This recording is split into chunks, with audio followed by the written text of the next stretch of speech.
es respira molta il·lusió.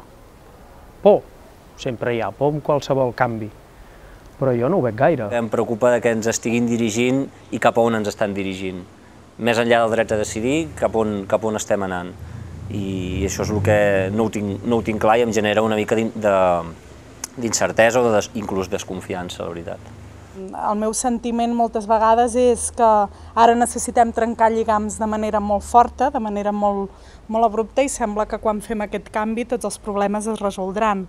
I en canvi, jo personalment trobo a faltar una reflexió a fons. Els petits canvis són poderosos i els canvis els hem de fer des del poble, però és tant la indefensió apresa de dir per més manifestacions que facis, per més reivindicacions, tot segueix igual. Si tinc alguna de por, potser sí és el que ell comentava, en el fet de dir, a partir del 9 de novembre, que diguem, doncs vinga, anem a construir l'Estat, que no això que socialment estem apretant tant, la majoria de la gent, que deixem d'apretar tant, baixem una miqueta els braços, i llavors sí que ells potser faran més el seu estat a la seva mida. Però això està a les nostres mans, està a les mans del poble, de nosaltres.